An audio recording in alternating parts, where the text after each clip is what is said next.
Ashley, thank you so much for coming on our podcast, Inspire and Impact. I know you're really busy, so it meant a lot to me that you're able to take some time and be here. So thank you very much for that. You're welcome. It's a pleasure to be here. Well, Ashley, I think probably most of the people in the audience are not familiar with yourself. Can you share a little bit about yourself and who you are and what you do? I am based in British Columbia, Canada, and I'm a holistic fertility coach. And my path really chose me. And so my role now is to support women who are trying to conceive and to help them feel empowered in the process and to take their health and healing into their own hands and create that fertile foundation within and to offer the one and one support to go alongside of that so that they can have that inner resiliency to navigate this path with some ease and grace. Wonderful. You mentioned you're from British Columbia. So do you only work with clients in British Columbia or all of Canada, USA, anywhere in the world? Anywhere worldwide, sometimes people seek me out because I'm Canadian, but I can work with anyone anywhere. We just have to navigate the time zone differences. Wonderful. Can you explain to people a little bit, like what is a holistic fertility coach? Like for people who are not aware of what exactly that is. Like, how is that different from being a nurse or something? So everything I offer is holistic and is healing and has no side effects, only positive benefits. And to me, that's really important because having experience using a fertility clinic and using fertility drugs, I know the side effects that I experienced. And so for me, I want to offer the alternative of what the medical world isn't offering, either alongside of it or on its own, because it can go either ways. But I feel like a holistic approach really embodies nurturing mind, body, and spirit, and not separating those and not just dealing with the physical. I'm assuming since you're a fertility coach that you had some for your personal story with some fertility issues. Can you share with our audience a little bit more about that? How did you go from being a wannabe mom to a fertility coach? What was the path like? Did the doctor one day tell you you can't get pregnant and you start searching for answers Yes, type of thing? really, it was me being in my late 20s thinking this wasn't going to be a problem, this wasn't going to be an issue, and realizing and being in denial for a long time that this wasn't happening or occurring naturally. Also, in the back of my mind, thinking that once I go down this road using a clinic, thinking that was the only option, this is over a decade ago, and that this was going to end in a heart full of joy or heartbreak. And I was very grateful that I did be abundantly blessed with twins, but I also left that experience not wanting to use a clinic again and not thinking that I could conceive on my own, given a diagnosis of unexplained infertility, which really doesn't give you any answers at all. And then later, when my twins were young, landing on my yoga mat and really beginning to understand that my nervous system really required some working with and beginning to make that mind body spirit connection and really starting to learn and practice and study this ancient wisdom, these ancient teachings that really helped me to heal holistically, naturally, to conceive naturally within a short span of time. And so when I was in the middle of my prana meditation training, I had a little Buddha baby in my belly. The experience between the first pregnancy and the next pregnancy was night and day difference. It really speaks to the mindset of high stress and then a high risk pregnancy and emergency C-section versus the second time around being able to conceive naturally, going hiking when my water broke, having a natural birth, and then being back at baby and me. Baby and me yoga 10 days later, postpartum, was really night and day difference and also showed me what my body was truly capable of and what I wasn't accessing or tapping into. I think that often we're not empowered on our journeys and have been conditioned, depending where we live in the world, to go to the doctors to seek outside support and intervention, yet we never actually harness and cultivate any of our own healing, which we all can do. Oftentimes, everything is external and we're not looking internal at all. For me, decide to start wanting to like work with other women who have a similar issue that you experienced? It really was a pandemic transition of being at home and seeing my little one every day and knowing that he wouldn't be here if I hadn't experienced all of these things and wanting to help and impact people in a deeper and more meaningful way. Prior to that, I was just teaching yoga and meditation, which is great in and of themselves, but I wanted to dive deeper and help people and give them the support that isn't necessarily there when they are struggling, when they feel alone, and when they feel like they're trying everything and still not getting the results they're seeking. So you've helped a lot of women so far on their fertility journey through holistic healing. What are some of the biggest mindset shifts that truly made a difference?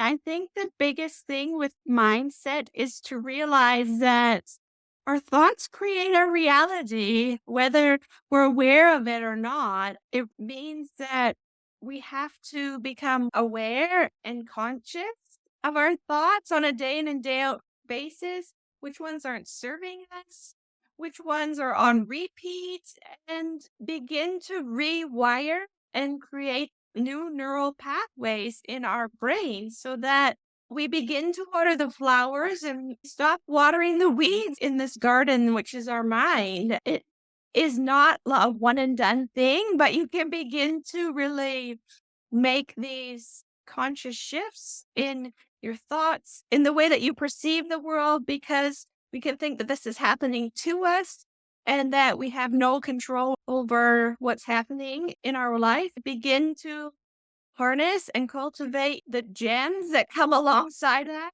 Take the lessons learned and use that to create the path that we want. And it's a step-by-step thing. And we might take a few steps backwards and to realize that's all part and parcel of being human and give ourselves grace along the way, but be conscious and aware of what is truly holding us back. Most of the time, 95% of our thoughts are subconscious. And so we need to become conscious of what those thoughts are, especially the ones that are not serving us, that are not helping us on our path, because they'll keep showing up and these patterns can keep being repeated until we are mindful and learn the lesson that we are being asked to step into.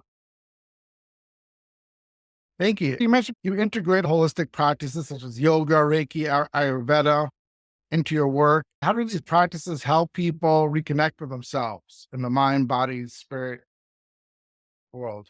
E- Each of them are beautiful and I love them all. And they each really are a portal back to yourself. Yoga is really getting you to be embodied, to be present, to pay attention and move with your breath and recognize and be anchored in your breath. Reiki helps us to remove blocked energy and restore balance within. It's a purifying and cleansing way to work with your energy. The beauty of Ayurveda is that it reminds you that you are nature. You're not separate from nature. And so you align with the rhythms. And in doing so, you're able to thrive. And all of them sort of guides you back to your wholeness and really help you feel connected within yourself. Well, a lot of people experience fear, self doubt, limiting beliefs. Do you have any particular powerful tool you like to share with our audience of how they can like overcome these things? A lot of beliefs or fears that people come with is that they think their body is broken, they think that their body is failing them. So if we can pause there and shift it to something like, my body is wise and I'm learning how to listen, because often we're not listening. We are getting signals and symptoms on a daily basis, but often we're not tuned in. We're not listening to the messages that we're receiving. So you can really embody a new belief. You can embody a new narrative. You can rewrite your story. You don't have to keep living and replaying the same story. And so it is important to know that you can overcome these barriers that are present for you, but you may require some support to do so because when someone's not there to hold our hand, sometimes we do fall back into our view of safety and security and maybe what we've known for so long, even if it doesn't serve us, it just may be familiar to us, it may be familiar to our nervous system, and therefore there we are again, you know? And to actually face our fears instead of running away from them. Because oftentimes it just perpetuates it, you know? It just makes it bigger than it really is. But if we can actually sit with it, if we can actually be with it, then it's able to dissipate and dissolve. One of the practices of yin yoga in particular is being able to sit with discomfort, to find comfort in the uncomfortable. And it's a practice. But when we're able to do that on our mat and we can cultivate that on our mat, then we're able to do that off of our mat in challenging situations. Now, they're asking from a lot of the women that you've talked with, whether they're clients or potential clients, did any of them share with you that they had some friction with their spouse about doing these holistic practices? I mean, has that ever been an issue or not really? Like, it's always the spouse has been on board, whatever they want to do. Anybody that has come to me, their spouse has always been on board. So it hasn't been an issue yet. But one of the beautiful things that I have witnessed is tools and strategies that I have given to support the woman in this process. They've been able to transfer to their spouse when their spouse has come home from work and is stressed out. And then they have become the teacher, they have taken the lessons that I have given them and the tools and resources I have given them and transferred them. So that's a beautiful thing as well to be like, this helped me. Why don't you try this and see if this helps you? There are tons of healing modalities out there, and some people gravitate and things work for them, and that's what they will sort of lean towards. And so, always with my clients, what they find most calming, most soothing, most relaxing, most grounding, and brings them back to their center of self most easily, that's what we move towards because that's really where they need to be. They need to be out of fight or flight mode and they need to be in rest and digest mode for them to have this be a process of ease and receptivity. So many people who feel disconnected from their inner wisdom or their higher self, how can someone begin this journey back home to themselves to get to know who they really are? I think for most of us, it requires stillness, and that isn't necessarily glorified in the world that we live in.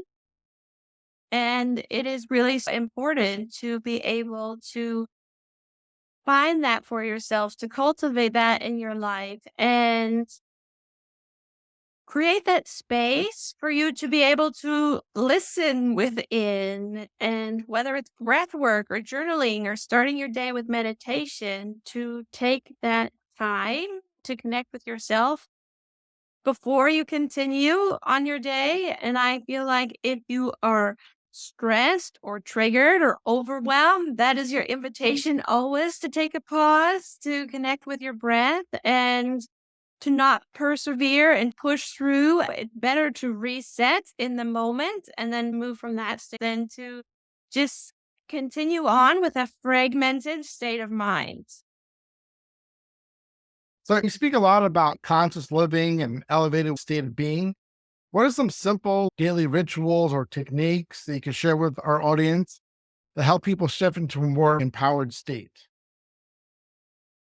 I think it's important to ask yourself in any situation, is Is this person, place, experience, relationship, is it depleting me or is it nourishing me? And that is going to give you a lot of feedback. And to pick those spaces and places that are uplifting, that are elevating, that really set you up for the life you want to live, for the way you want to feel, and that you're making conscious, intentional choices day in and day out. When you're not choosing, you're allowing life to choose for you. And so it's better to make those from an empowered place instead of just being at the mercy of the world.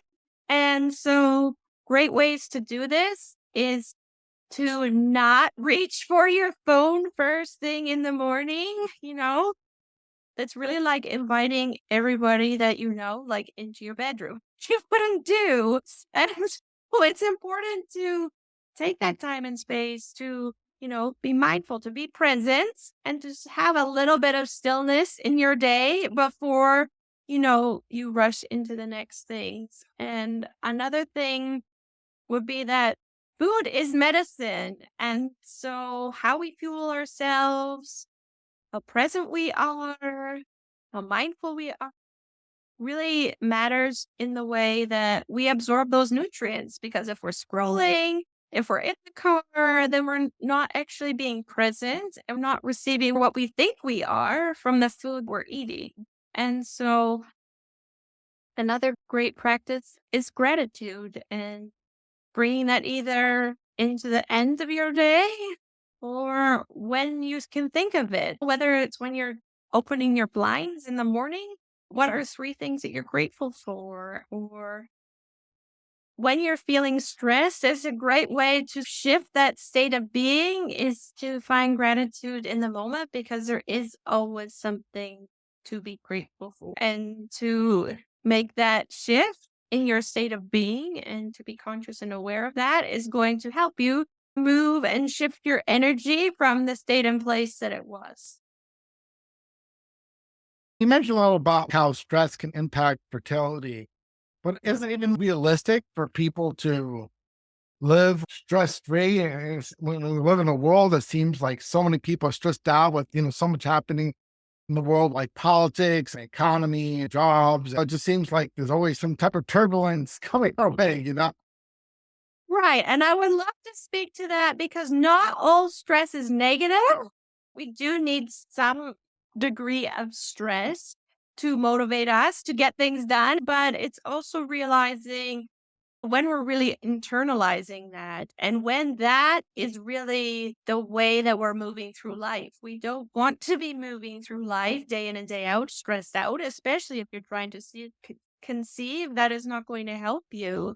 Yes, there is a lot of collective worldwide stress at the moment, but also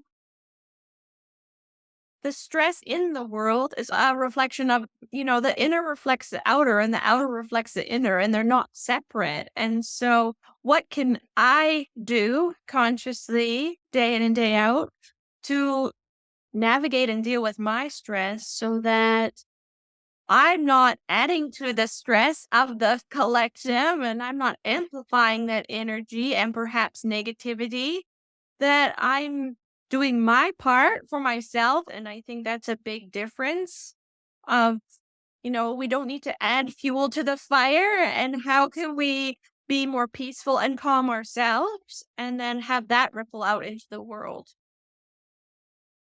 Wonderful. So you mentioned like, impact, inspiration are core to your mission of what you do. Can you share a story of someone deeply moved? The story that tugs at my heart the most is someone that I worked with who had failed rounds of IVF, who was feeling very frustrated, who was feeling very discouraged, and working with them and them still not conceiving in our time together, but also them having two frozen embryos left, and for them to set themselves up for success and to continue the work that we did throughout that whole process and to now be pregnant with twins. And I guess it really just tugs at my heart because I'm also a twin mom. At first, it was like I'm pregnant, and then it was a month later, and still happy, still overjoyed. But she's like, I understand why I'm so tired now. You'll understand too. She's like, it's twins. And I was like, oh, that makes sense. I think that it really was just a testament to me of what happens when you do the inner work. You can be so abundantly blessed, and that you can be surprised and miracles can happen beyond your wildest dreams. And for that person to sort of feel like they were at, you know, this was the last shot, there wasn't going to be any more possibilities after that. I was and am over the moon for her and for her family because that is just such great news. It makes my heart happy. It's the reason and mission behind why I do what I do, because I think that we can take our health and our healing and change the trajectory of our path when we choose to, but it means taking full responsibility of what you want this to feel like and look like, and keeping that faith and belief, even if it's not tangible yet. That really is the tricky part. Why it's important that I can hold space for people is that we want the positive pregnancy test and we want the tangible thing now or last year. The proof is in the pudding when you can feel those incremental shifts and changes energetically within yourself, within your well being, and to know that each little step you take is a step towards that goal. That's really wonderful. That's an amazing story. Thank you so much for sharing that. How do people react when your clients, they come to you told this isn't going to happen, and then after working with you, they're able to get pregnant? What type of response or feedback? What do people say to you? They are often just so shocked, because it is just this shock, and I would say a huge overwhelming sense of relief, to finally be there, because for a long time it seems like such a distant or far reached reality. And to actually have that and to be there is just simply a joy to witness and to watch. And I think that we can't rush this. Everything will happen in its own divine timing. Our nervous system is only going to go as fast as we're ready for. There is no shortcut or quick fix. The work is really there for those who are ready to undergo it and undertake it. It's not necessarily for everybody. You can rely solely on the medical world, but it's very empowering to know and tap into what you truly are capable of as well. Now, when you are done working with your clients, do you still keep in touch with them? Have there any clients that you're still in touch with, even like you worked with them like years ago? Right. I'm still in touch with all of them. They're my tribe. I hold them That's dearly. wonderful. We work closely together. So there's a deep relationship and bond formed. They know that I'm always there to support them or help them navigate something else that may arise in their life. It's not really a one and done thing. I think it's great to find your tribe and to have those people that are always in your corner rooting for you. So, I mean, they're also making like a lifelong friend working with you as well. And Absolutely. that's very precious. It is. Do you find a lot of women that come to you, is some of them feel alone?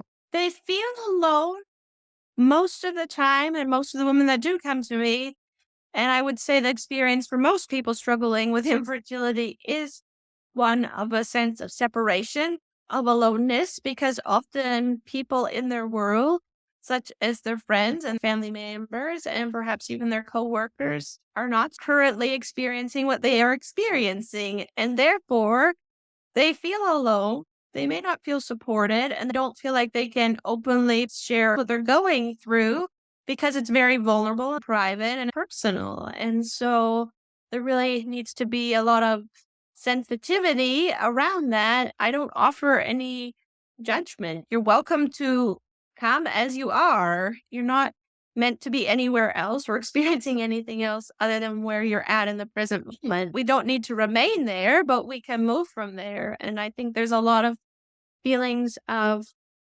feeling stuck, feeling hopeless, feeling frustrated, and not knowing what the next right step may be. But when we can really listen to our intuition and follow our heart, I don't think that we're ever led astray. It's coming back to and developing that trust within ourselves and within our journey. Sometimes that belief in the self is not as hearty as we want it to be because we think that our body is letting us down and it's not working properly. We look outwardly and say, why is everybody else pregnant? And I'm not experiencing that. There can be comparison and judgment. And then we can feel all sorts of uncomfortable emotions, which we may or may not need help moving through, like anger, resentment, sadness, guilt, shame, and fear. Society doesn't really teach us how to deal with them, how to cope with them, how to process them, how to move through them. And yet, when we can, we feel so much lighter, freer, and more embodied when we actually have permission from ourselves or someone else to feel those things. I've been on calls and done Reiki sessions for a client, and I could energetically tell that tears were being withheld. And I was like, let your tears flow. Your body is feeling sadness. Let your body feel and express sadness. And so I think sometimes we suppress and we hold things in because it doesn't feel safe for us to release. Just don't know what will happen if we actually allow ourselves to feel all our feelings because maybe we never have before. And so it definitely doesn't need to be something you need to conquer and do alone. You don't have to be a lone wolf in this process. And I think that's one of the things that my teachers gave me the gift of was just to be in the moment. There was no right or wrong way to just allow things to move through me. I was given the space and opportunity to do so, and there was no time frame or right way to do things. There's your way to do things and your way to integrate and embody things. I think that's really a gift to be able to give people. This is what is wrong for you. This is why this is showing up for you. These are the habits and patterns that I can see in you, which I know they could see clearly, but I couldn't see them. We don't see our own blind spots. And so that was an empowering way for me to awaken spiritually myself, was to be given the space and opportunity to do so. Well, thank you so much for sharing all of that. I mean, for women that feel stuck in their fertility journey, like with self doubt, what's the first step that they can take today to start shifting into a positive mindset or a positive direction? I think that whenever we are stuck in our overthinking mind, it's a good opportunity to pause and to breathe and to place one hand on your heart and one hand on your belly and to practice diaphragmatic breathing to connect to your body, to connect to your breath, and to take one small loving action today towards yourself. We don't have to do it all in a day, but we can do one thing for ourselves today that is going to be a gentle next step that is supportive to us. Because I think at the same note, we can also be our harshest critic and we can really beat ourselves up when we're not achieving what we desire to achieve in the moment. So it's really working with the mind to be your best friend and not your worst enemy, and to realize when that negative voice is talking to you and to stop it, to recognize it and notice it and stop it right there in that moment. That's great. You have a unique way of blending ancient wisdom with modern techniques. How do you see this role of spirituality in navigating today's challenges? Or does it play a role?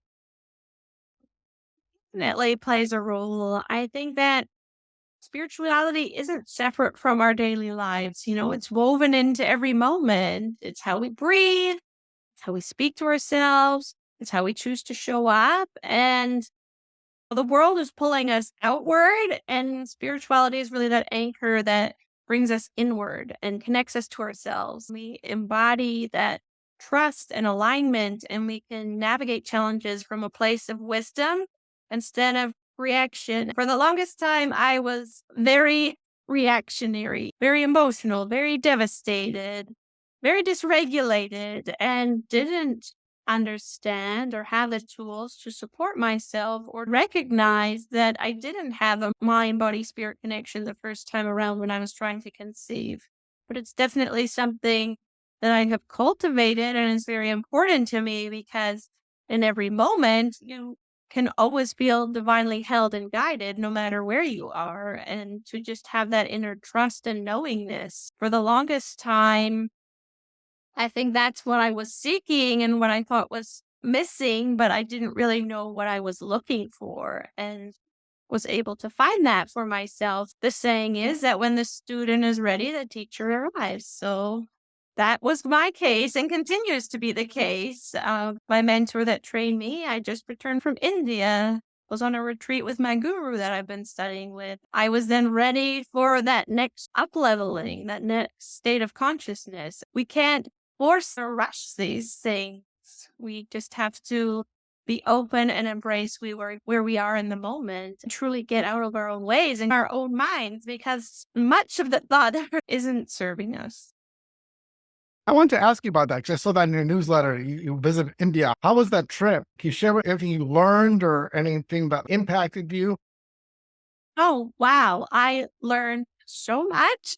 It really was um, a very enlightening experience. And I am truly grateful that I went, that I was able to have that opportunity and to truly see where yoga comes from and the sacredness of it and of India in general. It's a very spiritual place compared to the West. One of the teachings I've been studying for Amanasta yoga is, awakening to sorrow, understanding sorrow, and understand an ending of your sorrow. And so had I not gone on this trip, I feel like I would have gotten to the ending bit, but I found myself not making that full, complete understanding or having that inner knowing of what that looks like, what that means, how to do that. And so it was beyond my expectations, and I received everything I could have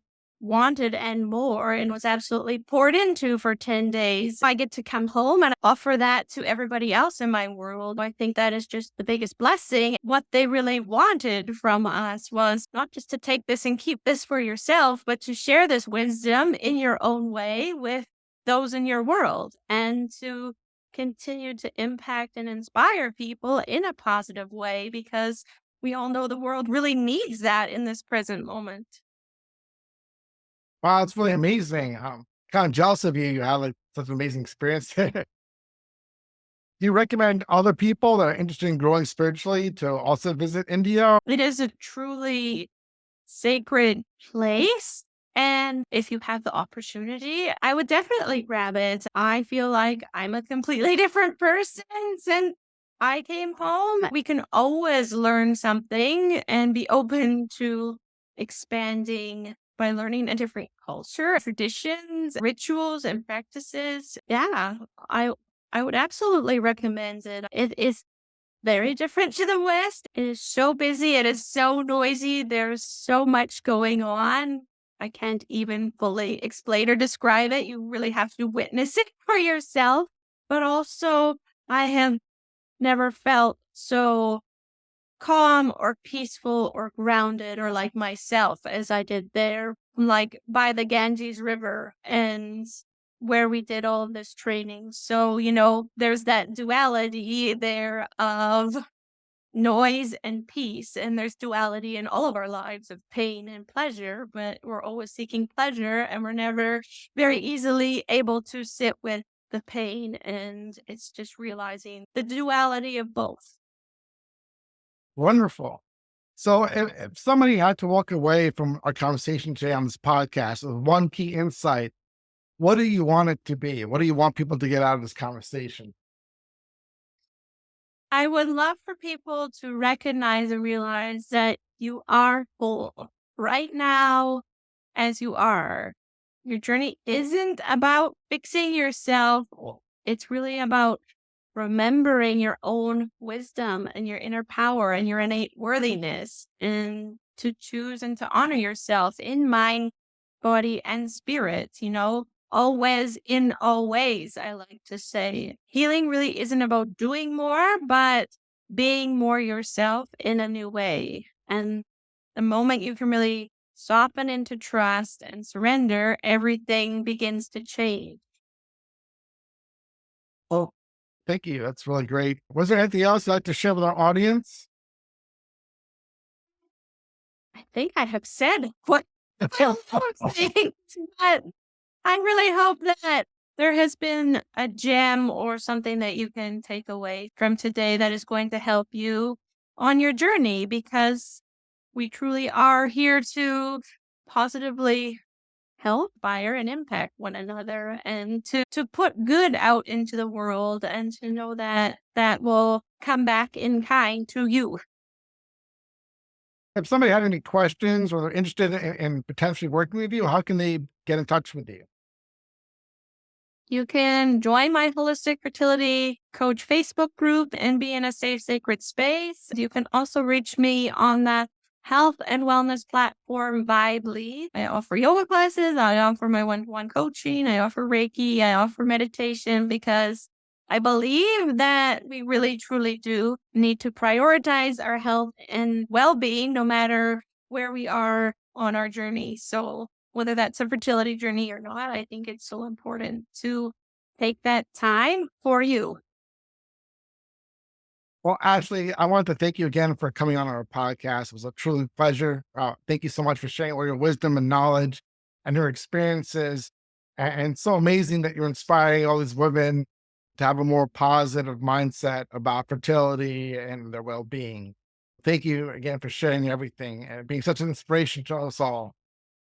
Oh, thank you so much. It's been a pleasure.